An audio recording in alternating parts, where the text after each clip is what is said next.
Let's talk to Allan Friedman, author of Cybersecurity and Cyberwar, what everybody needs to know. Do you believe this is the changes that is going to handicap the United States in going after those people it deems to be a threat to its security?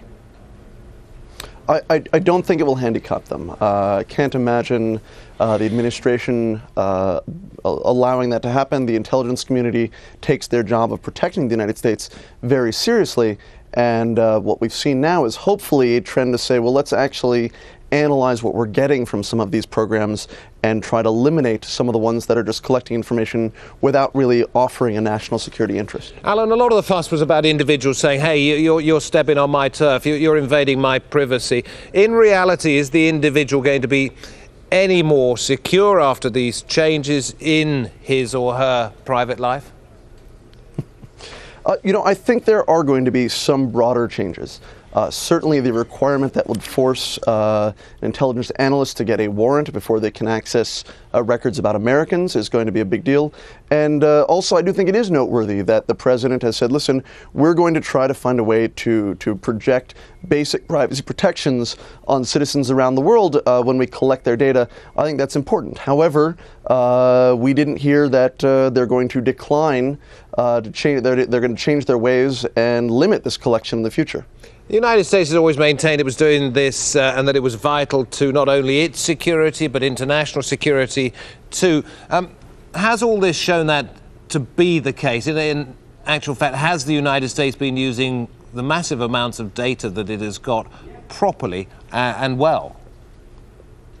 So one of the hardest things to judge this entire situation, everything we've learned since the first Snowden disclosure, is the costs and the benefits. And the scary part is it doesn't appear that the government in the run-up to this had considered this at all. And I think that's one of the heartening aspects of the new proposal, is explicit weighing of the intelligence benefits versus the risks to other interests. But the intelligence community hasn't been very forthcoming at producing the compelling examples we'd expect. They've had over 6 months now, and there's still not a good narrative to defend this other than terrorism is bad and we need to do everything we can to fight it. I thought one of the most interesting moments in terms of reading the president was when he said, hey, you don't expect China to do this. You don't expect Russia to make changes about what it does with information from foreign interests. He was very peevish about this. He's not been gone into this willingly. He's been pulled kicking and screaming, hasn't he? Well, I think it's a little bit of a twist of the knife, certainly.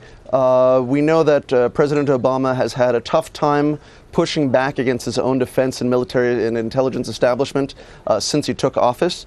And really, he's sort of annoyed and said, listen, why are we held to a higher standard? But in fact, of course, the United States has this capacity. We have the ability to gather all this data, and we've been taking advantage of it. We've collected data from some of the key basic infrastructure points on the global internet. It's been asserted that the United States has subverted cryptographic protections that keep our data secure, and so we should be a little defensive about it.